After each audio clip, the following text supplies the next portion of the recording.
معزز علماء کرام، آج کا موضوع وہ عظیم گھرانہ ہے جو ہم سب کے لیے مشعل راہ ہے، اور اس گھرانے کے شہزادے کا یوم ولادت بھی ہے۔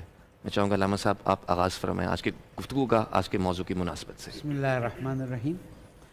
روز ولادت امام حسن علیہ السلام، امام حسن مجتبیٰ علیہ السلام، پورے عالم انسانیت مبارک ہو، اس لیے کہ ہدایت اور رہنمائی کے چراغ تھے، اور حضور اکرم حضرت محمد مصطفیٰ صلی اللہ علیہ وآلہ وسلم خاتم الانبیاء والمرسلین کے نواسوں میں سے تھے، اور محبت کا وہ انداز جو حضور اکرم نے بتایا، اس سے پتہ چلتا تھا کہ آپ کی اور امام حسین علیہ السلام کی شخصیت کتنی اہمیت رکھتی تھی۔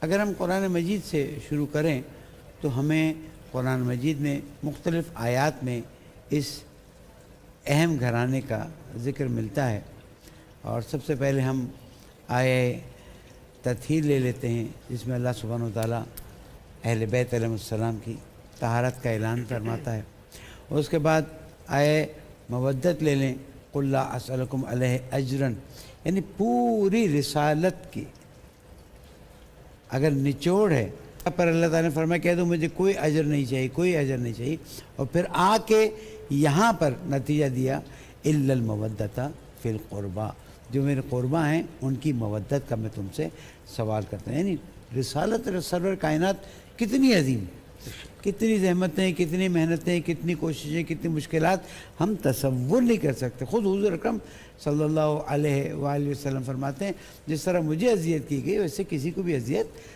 نہیں کی گئی۔ ایک با اخلاق، با کردار، کائنات کی بہترین شخصیت 40 سال تک اپنا کردار منواتی ہے، اس کے بعد استغفر اللہ استغفر اللہ، کبھی جادوگر کہہ دیتے ہیں، کبھی کچھ کہہ دیتے ہیں۔ اب وہ آ کے قرآن مجید میں ان کو کہا جاتا ہے کہ اس اجر رسالت کو مودت فی القربہ میں آیت قرآن ہے، قل لا اسألکم علیہ اجرا الا المودۃ فی القربہ۔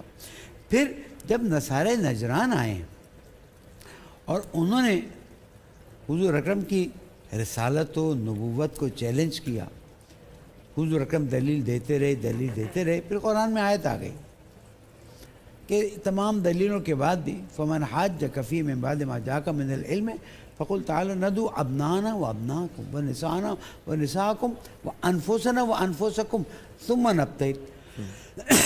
تم اپنے بیٹوں کو لاؤ، ہم اپنے بیٹوں کو لاتے ہیں، تم اپنی عورتوں کو لاؤ، ہم اپنی عورتوں کو لاتے ہیں، تم اپنے نفسوں کو لاؤ، ہم اپنے نفسوں کو لاتے ہیں، اس کے بعد مبالغہ کرتے ہیں اور جھوٹوں پہ اللہ کی لعنت۔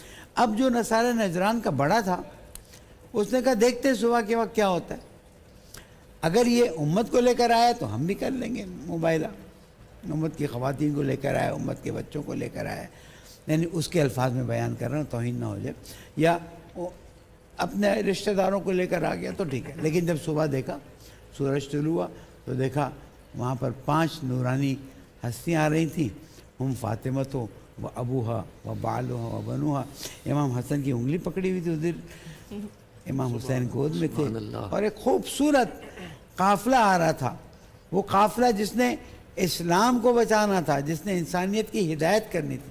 اگر انسانیت نے حضور اکرم سے ہدایت لے لی ہوتی تو آج یہ سب ہنگامے نہ ہوتے، لیکن انسانیت نے ٹکرا دیا۔ تو امام حسن اس وقت بھی حضور اکرم کے ساتھ تھے۔ نصارہ نجران کے بڑے نے دیکھ کے کہا میں وہ ہستیاں دیکھ رہا ہوں، اگر یہ دعا کریں تو یہ پہاڑ اٹھ کے ہمارے سر پر آ جائے اور ہماری نسلیں تباہ و برباد ہو جائیں، ہم ان سے مباہلہ نہیں کریں گے۔ اور بھی گفتگو ہے، حضرات بھی بیان کریں گے، پھر میں آگے بڑھ جاؤں گا۔ جی مفتی قبیب شاہد دہلوی صاحب، آج کے موضوع کے حساب سے آپ کیا کہنا چاہیں گے؟ نحمدہ ونصلی ونسلم علی رسولہ الکریم، اما بعد۔ میں سب سے پہلے آپ کو اور بول ٹی وی کو اور پوری فیملی کو بہت مبارکباد دینا چاہوں گا کہ آپ ماحول اور حالات وقت کی مناسبت سے ماشاءاللہ سے بہت ہی خوبصورت موضوعات کا انتخاب فرماتے ہیں۔ اللہ آپ سب کو جزائے خیر عطا فرما دے۔ آج کا دن بھی بڑا قیمتی ہے، اور اس سلسلے میں اپنی گفتگو کا آغاز کرنا چاہوں گا۔ صحیح بخاری کی روایت ہے کہ حدیث کے اندر آتا ہے خرج النبی صلی اللہ علیہ وسلم وعلیہ مرط مرحل من شعر اسود، نبی علیہ الصلوۃ والسلام نکلے اور آپ پر ایک بلیک کلر کی خوبصورت چادر تھی۔ حدیث میں آتا ہے تھوڑی دیر میں دیکھا کہ حضرت حسن آ رہے ہیں. آپ نے حضرت حسن کو اپنی چادر میں لے لیا. سبحان اللہ. پھر دیکھا کہ حسین آ رہے ہیں, حسین کو بھی اپنی چادر میں لے لیا. پھر نظر پڑی کہ میری بیٹی, میری صاحبزادی حضرت فاطمہ الزہرا سلام اللہ علیہا وہ تشریف لا رہی ہیں, آپ نے ان کو بھی اپنی چادر میں لے لیا. پھر تھوڑی دیر میں نظر پڑی کہ سامنے سے حضرت علی رضی اللہ تعالی عنہ وہ تشریف لا رہے ہیں. آپ نے حضرت علی کو بھی اور اس پورے خانوادے کو اپنی چادر میں لے لیا اور رب کے حضور اپنے ہاتھوں کو اٹھایا. اللہم ہؤلاء بیتی, اللہ یہ میرے اہل بیت ہیں, اللہ یہ میرے گھر والے ہیں. فاذهب عنہم الرجس فاذهب عنہم الرجس وطہرہم تطہیرا, اللہ ان کو, ان سے جو بھی نجاست ہے اس کو دور فرما دے.